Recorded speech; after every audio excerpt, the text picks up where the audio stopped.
नमस्कार साथियों, समसामयिक मुद्दों से संबंधित प्रश्नावली श्रृंखला के साथ मैं अमित आप सभी का स्वागत करता हूं। आज है 8 अप्रैल 2020 और आज के हमारे प्रश्न किन मुद्दों पर आधारित हैं, आइए सबसे पहले एक नजर डालते हैं। पहले प्रश्न में हम बात करेंगे ऑनलाइन सांस्कृतिक मोह प्रतिभा पर। जानेंगे कि किस प्रदेश ने इसे लॉन्च किया है और किसके साथ में। दूसरा प्रश्न में हम बात करेंगे पीएम केयर फंड के 100% के दान छूट किस धारा के तहत आते हैं, इस विषय पर।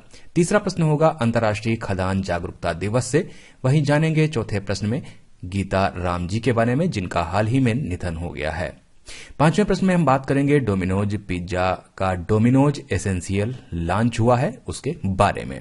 छठे प्रश्न में हम बात करेंगे 19वें एशियाई खेलों के आधिकारिक शुभंकर के बारे में कि कौन नहीं है, जो प्रश्न में दिए हैं। सातवें प्रश्न में हम बात करेंगे ऑपरेशन संजीवनी के तहत 6.2 मिलियन टन दवाएं किस देश को उपलब्ध कराई गई हैं, इसके विषय पर। आठवें प्रश्न में हम बात करेंगे कम लागत वाले वेंटिलेटर के प्रोटोटाइप के बारे में। नवें प्रश्न में हम बात करेंगे राष्ट्रीय समुद्री दिवस के बारे में। वहीं जानेंगे 10वें प्रश्न में कि कितने जिलों में राष्ट्रीय कोरोना सर्वेक्षण किया गया है। तो हमारा पहला प्रश्न है, निम्नलिखित में से किस राज्य ने ऑनलाइन सांस्कृतिक मोह प्रतिभा प्रतियोगिता यानी कि मेरी प्रतिभा लॉन्च की है। हमारे पास ऑप्शन है ओडिशा, कर्नाटक, तमिलनाडु, केरल। तो यहां पर जो इसका सही उत्तर है वो है ए, ओडिशा। ओडिशा ने ऑनलाइन सांस्कृतिक मोह प्रतिभा प्रतियोगिता यूनिसेफ के सहयोग से लॉन्च की है। इसका उद्देश्य लॉकडाउन के दौरान बच्चों को घर पर व्यस्त रखने के लिए शुरू की गई है। हमारा अगला प्रश्न है आयकर अधिनियम 1961 के तहत किस धारा के तहत 100% छूट के साथ पीएम केयर्स फंड के लिए दान दिया जा सकता है। हमारे पास ऑप्शन है धारा 80J, धारा 80F, धारा 80G या इनमें से कोई नहीं। तो यहां पर जो इसका सही उत्तर है वो है धारा 80G। आयकर अधिनियम 1961 के तहत धारा 80G के तहत 100% छूट के साथ पीएम केयर्स फंड के लिए दान दिया जा सकता है। 31 मार्च 2020 को भारत सरकार ने एक अध्यादेश पारित किया, जिसमें पीएम केयर्स फंड में किए गए दान पर 100% छूट की अनुमति दी गई है। इस अध्यादेश के द्वारा प्रत्यक्ष और अप्रत्यक्ष कर फाइलिंग के समय सीमा बढ़ाकर 30 जून 2020 कर दी गई है। हमारे पास अगला प्रश्न है अंतर्राष्ट्रीय खदान जागरूकता दिवस कब मनाया गया। हमारे पास ऑप्शन है 5 अप्रैल, 6 अप्रैल, 4 अप्रैल या इनमें से कोई नहीं। तो इसका जो सही उत्तर है वो है सी, 4 अप्रैल। अंतर्राष्ट्रीय खदान जागरूकता दिवस 4 अप्रैल को मनाया गया। इस दिवस को मनाने का उद्देश्य बारूदी सुरंगों और उनके उन्मूलन की दिशा में की जा रही प्रगति के बारे में जागरूकता बढ़ाना है। संयुक्त राष्ट्र सभा ने 8 दिसंबर 2005 को प्रतिवर्ष 4 अप्रैल को अंतर्राष्ट्रीय खदान जागरूकता दिवस मनाए जाने की घोषणा की थी। पहला अंतर्राष्ट्रीय खदान जागरूकता दिवस 4 अप्रैल 2006 को मनाया गया था। हमारा अगला प्रश्न है हाल ही में गीता राम जी का निधन हो गया, वे किस क्षेत्र से थी। हमारे पास ऑप्शन है खेल, वायरोलॉजिस्ट, लेखक या चिकित्सा। तो यहां पर जिसका सही उत्तर है वो है बी, वायरोलॉजिस्ट। गीता राम जी भारतीय मूल की विश्व प्रसिद्ध वायरोलॉजिस्ट यानी कि विषाणु विज्ञानी थी। इनका निधन कोविड-19 के कारण हुआ है। दक्षिण अफ्रीकी वैक्सीन वैज्ञानिक और HIV रोकथाम अनुसंधान की प्रमुख गीता राम जी औरम संस्थान में प्रमुख वैज्ञानिक अधिकारी के पद पर कार्यरत थीं।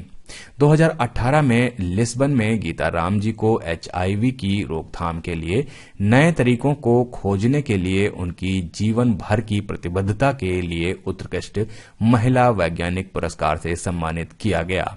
हमारे पास अगला प्रश्न है हाल ही में डोमिनोज पिज्जा ने निम्नलिखित में से किसके साथ साझेदारी में डोमिनोज एसेंशियल लॉन्च किया है। हमारे पास ऑप्शन है नेस्ले, ITC फूड्स, जोमैटो या इनमें से कोई नहीं। तो इसका जो सही उत्तर है वो है ITC फूड्स।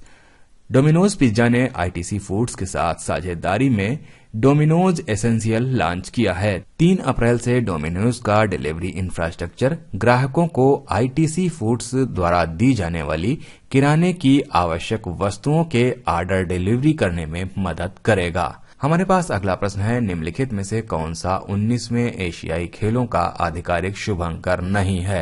हमारे पास ऑप्शन है कांग कांग, लियानियन, चेन चेन या उपरोक्त तीनों? तो यहाँ पर इसका सही उत्तर होगा डी, उपरोक्त तीनों। ओलंपिक काउंसिल ऑफ एशिया ने 2022 में झांगझाऊ यानी कि चीन में आयोजित होने वाले 19वें एशियाई खेलों के शुभांकर की आधिकारिक रूप से घोषणा की है।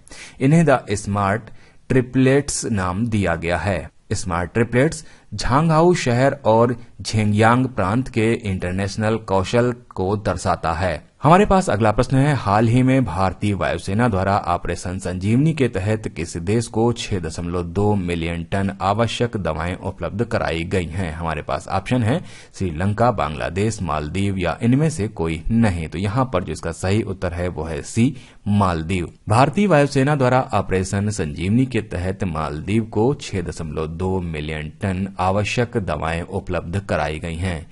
भारतीय वायुसेना ने हरक्यूलिस C-130J विमान के द्वारा यह परिवहन किया है।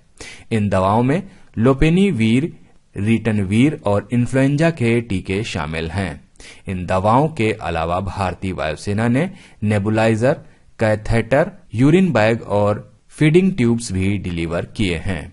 हमारे पास अगला प्रश्न है, निम्नलिखित में से किसके द्वारा कम लागत वाला वेंटिलेटर प्रोटोटाइप बनाया गया है? हमारे पास ऑप्शन है भारतीय रेलवे, DRDO, OFB या इनमें से कोई नहीं। तो यहाँ पर जो इसका सही उत्तर है वो है ए, भारतीय रेलवे द्वारा। कम लागत वाला ventilator prototype rail coach factory Kapurthala ने बनाया है। यह वेंटिलेटर अन्य वेंटिलेटर की तुलना में सस्ता है। इस प्रोटोटाइप का बड़े पैमाने पर उत्पादन करने से पहले ICMR द्वारा इसका परीक्षण किया जाएगा। बिना कंप्रेसर के इस मशीन की कीमत लगभग 10,000 रुपए होगी।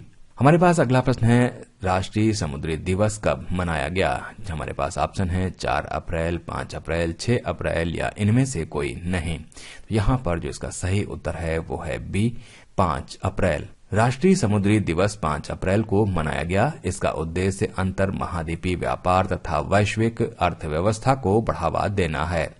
राष्ट्रीय समुद्री दिवस को 1964 से प्रतिवर्ष मनाया जा रहा है। हमारा अगला प्रश्न है, हाल ही में कितने जिलों में राष्ट्रीय कोरोना सर्वेक्षण किया गया है? हमारे पास ऑप्शन है 150, 450, 410 या इनमें से कोई नहीं। तो यहाँ पर जो इसका सही उत्तर है वो है सी, 410। 410 जिलों में राष्ट्रीय कोरोना सर्वेक्षण किया गया है। कार्मिक, लोक शिकायत और पेंशन राज्य मंत्री डॉक्टर जितेंद्र सिंह ने कोविड-19 राष्ट्रीय तैयारी सर्वेक्षण को जारी किया। सर्वेक्षण का उद्देश्य यह है कि राज्यों में कोविड-19 की तैयारियों का तुलनात्मक विश्लेषण किया जाए। सर्वेक्षण की रिपोर्ट https://darpg.gov.in पर उपलब्ध है। तो ये थे आज के हमारे समसामयिक मुद्दों से संबंधित 10 प्रश्न। मिलते हैं कल नए 10 प्रश्नों की श्रृंखला के साथ। तब तक के लिए मुझे दीजिए इजाजत। नमस्कार, धन्यवाद।